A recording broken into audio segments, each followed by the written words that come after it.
All right, look, I'm not getting through to you about Jonathan. Ethan, look, I heard you. I know that Dr. Walker and Dr. Jonas think that Jonathan needs a partial liver transplant, and I know that we have tested everyone on both sides of our families, except my mother, of course, to see if they're a compatible donor match, and so far no one has been. And the doctors think that without this partial liver transplant, that Jonathan will die. That's right. That is right. If we don't find a donor right away, he's going to die. It's inevitable, and you need to prepare yourself for this. You need to accept it right now. Ethan, I'm not going to do that. And you can't make me do that. Gwen, you got to be reasonable about this. You need to stop being so negative. Jonathan is not going to die. We are not going to lose him like we did Sarah. No, we will lose him if we don't find a donor. And soon. Ethan, Jonathan is not going to die. God wouldn't make us bury two of our children. He just wouldn't do that. Gwen, listen to me. I have faith in God, I do. He's helped our families and our loved ones so many times.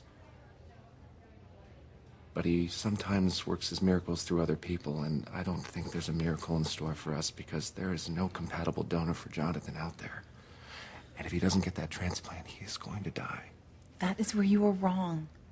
Ethan, Jonathan doesn't need a part of someone else's liver to survive. There are so many alternative treatments out there. I've been doing all this research on the internet. Gwen, those other alternative treatments may have helped earlier, but there's no time now. There's no time. Dr. Walker and Dr. Jonas both agree if he doesn't get a transplant, he's not going to make it. He needs a compatible donor, so I suggest you think of somebody very quickly, or we may end up burying our son next to our daughter. Please help me out here. Is there anyone else that we haven't tested that you can think of that could be a possible donor match for Jonathan? No, okay, there isn't anyone. Look, Ethan, Jonathan doesn't need a partial liver transplant to survive. There's so many alternative therapies that could save him. I know you mean well. I can't be around you when you're acting like this. I can't. I'm going to go spend some time with Jonathan while I still can, okay?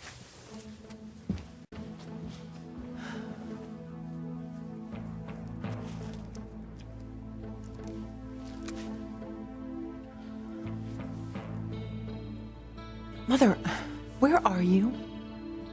You are Christmas shopping? No, I don't want to hear about the great sale at Bergdorf's. I need you. I need you here. I need you to help me save my last chance for a future with Ethan. No, Jonathan's not doing any better.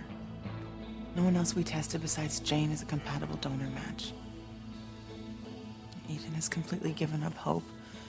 He really, really thinks that without this partial liver transplant that Jonathan's gonna die, but you know, there are a lot of alternative treatments that I found on the internet that I want to try, Mother, but I just cannot stop thinking about little Ethan. What if he is a match? What if little Ethan is the donor that Jonathan needs to survive? Jonathan is not going to die because I am going to save him. I don't know how yet, but Mother, somehow, some way, Jonathan is going to pull through this and he's going to be just fine. I told you I don't know how yet.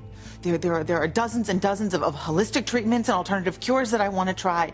Jonathan is not going to die. God is not going to take a second baby from me. He wouldn't do it. He just can't. I won't let him. I can't tell Ethan that little Ethan is his son and a possible donor match for Jonathan. But I can't lose my beautiful baby either. There has got to be some other way to cure Jonathan and a partial liver transplant. I just have to find it. I know it's out there. So I can't lose my baby. But I can't lose my chance to win Ethan back.